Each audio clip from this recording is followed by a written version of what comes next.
اعوذ باللہ من الشیطان الرجیم بسم اللہ الرحمن الرحیم۔ حضور نبی مکرم صلی اللہ علیہ وآلہ وسلم کے پیارے صحابی حضرت سیدنا ابو ہریرہ رضی اللہ تعالی عنہ راوی ہیں۔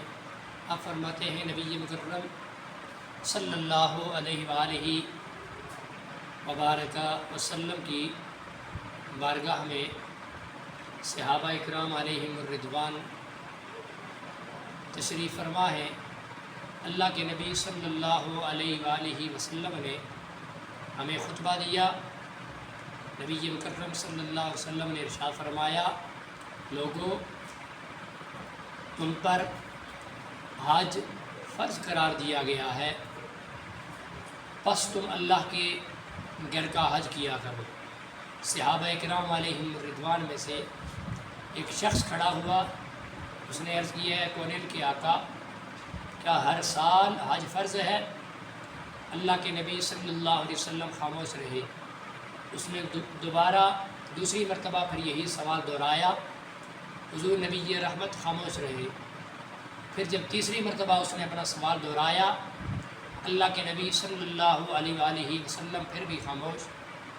پھر رسول اللہ صلی اللہ علیہ وسلم نے اپنی خاموشی کو توڑا اور فرمایا کہ اگر میں تمہارے سوال پہ ہاں کہہ دیتا تو ہر سال تمہارے اوپر ہر حج فرض ہو جاتا، لہٰذا میں محمد جس چیز کا تمہیں حکم دو، جس چیز کے بارے میں تمہیں حکم دوں اسے بجا لایا کرو، اور جس سے منع کروں اس سے دور ہو جایا کرو، اس لیے کہ تم سے پہلے لوگ، تم سے پہلی اقوام، تم سے پہلی قومیں اسی لیے برباد ہوئی ہیں کہ وہ انبیاء سے زیادہ اختلافات رکھنے کی وجہ سے اور کثرت سوال کی وجہ سے۔ نبی مکرم صلی اللہ علیہ وسلم کے صحابہ میں سے یہی حضرت سیدنا ابو ہریرہ رضی اللہ تعالی عنہ راوی ہیں۔ آپ فرماتے ہیں نبی مکرم صلی اللہ علیہ وآلہ وسلم نے ارشاد فرمایا کہ جو بندہ مومن اللہ کے گھر کا حج کرتا ہے، زائرین میں سے جو زائر اللہ کے گھر کی زیارت کے لیے آتا ہے، یعنی حج کرنے والا اور عمرہ کرنے والا، اور ایک اور روایت میں ہے کہ جہاد کرنے والا، یہ اللہ کے مہمان ہوا کرتے ہیں۔ رب العالمین سے جس چیز کی طلب کرتے ہیں، جس چیز کا سوال کرتے ہیں، جو چیز مانگتے ہیں، رب العالمین انہیں عطا کرتا ہے۔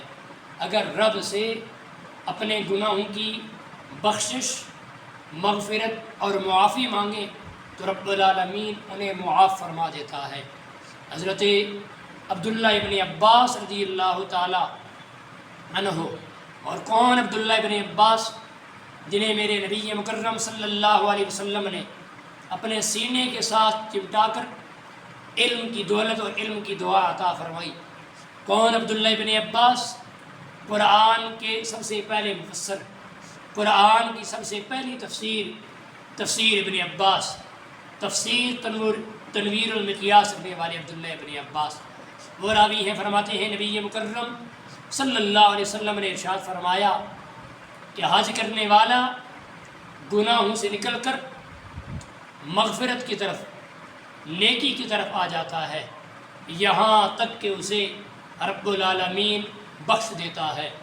رب کے حضور دعا ہے، پروردگار عالم جن زائرین نے، جن حجاج کرام نے، جن لوگوں نے اللہ کے گھر کی، اس کے حبیب کے در کی حاضری کی نیت ارادہ کر رکھا ہے، پروردگار عالم ان کے اس مصمم ارادے کے طفیل، خلوص اور اس للہیت اور اس نیت کے طفیل عالم انسانیت اور عالم اسلام کے اوپر رحم و کرم فرمائے۔